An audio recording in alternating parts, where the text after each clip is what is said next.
For my video and podcast reaction this week, I did the Future of Sports Media assignment from Complex Con. It had Rachel Nichols, Gotham Copra, Maverick Carter, and Paul Rodriguez. I think one of the important things they started off with back is that when they were going through their schooling and their system and trying to make a name for themselves, one of the important things that they've noticed is that athletes didn't have control of their stories back then. So depending on who you were and what you wrote about, everything about the athletes went through you. So if you wrote good and valuable stories about the athletes trusted you, and that's how you build a name for yourself. Nowadays, things are a little bit different. As I talked about, social media and technology advancements have made a major difference when reporting now in journalism. And pretty much anyone has distribution at their fingertips with just their phone and their camera. So it does make a big difference because now anyone can be a journalist and anyone can distribute news. Um, I would say where it differentiates is the authenticity in which you report it on, and also the people and the angle in which you take. I mean, the angle is very important, but also the people are important as well. I think one of the examples that I wanted to use when looking at everything is that, if you write a story about a WNBA player, we'll say Brianna Stewart. Talking about Brianna Stewart, you can talk about how she got into basketball, how she started, why she chose UConn, um, pretty much like her journey through the WNBA and everything. Or you write that story about, say, he's trending in the media now, Damian Lillard. Talk about Damian Lillard coming from a small school in Oakland, then going to a small college in Weber State, getting drafted by the Trailblazers, you know, and now he's been known as one of the most loyal guys in the NBA. He's asked for a trade. Now, it's like which story is going to get more views out of that? Are you going to see like with the same angle? Are you going to get more views with Damian Lillard or are you going to get more views with Brianna Stewart? And you have to kind of compare those two. And even though it's the same angle, the people you work with are extremely important.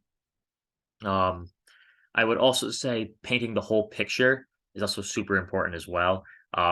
Starting off with little minute details is not really going to work. You have to paint the whole picture almost right away. And going off of that too, I think you really have to look at and clarify what everything means. And I mean, it's no longer that like athletes as well, they can call you out if you don't report the right way, which is why it's good to always record or have an audio recording of, your said interview, just because of the fact that if you mess up, they can take to social media and they can say, hey, this is not what I meant. This is not correct.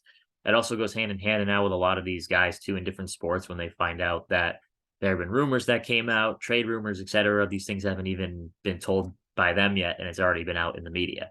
And they're like, well, that's incorrect, or this didn't happen. I didn't say this. Goes basically off of that. I would say another important one too with storytelling is going straight through the athlete, kind of like I was just mentioning. If you go straight through the athlete, you record it, do some audio, whatever. It's just the best way to go about it, especially now in today's age.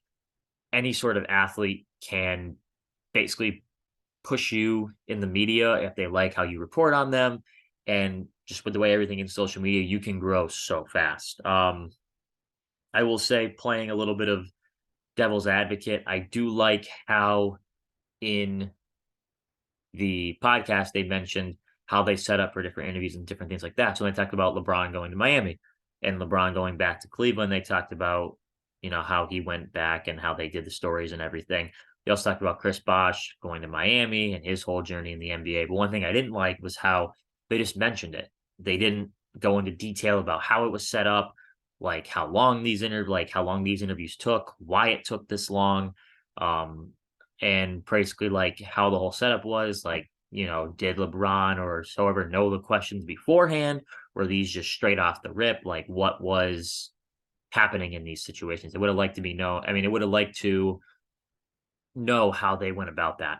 And then I would say from any of my other experiences, I would go for my undergrad experience. I will talk about that when I was at my undergrad school, LaSalle University, I did an internship in the athletic department, and a lot of that came with interviewing students, whether it's about the sports they do, whether it's things they do off the field and they do in the classroom, they're part of clubs, if it's outside of school, whatever it might be. a lot of the interviews I did, I had to conduct those kind of interviews in advance. And I mean, for me, I do things a little bit differently. Sometimes I give whoever I'm interviewing a little bit of like a rundown, or I kind of give them a little hint of like what questions are going to be asked, because in my opinion, you don't want to not have your reader or not have your interviewee know the questions, because you may not get a good answer out of it. If they know the questions in advance, you have more of a chance of getting good information out of them than you would if they didn't know. But that was what I got out of this podcast. I think it was a really good podcast, kind of taught me more about how the interviewing process works. And I think in the future, whether I use it in this course or a different course, I feel like these will really benefit me and I can use them to my advantage. Yeah.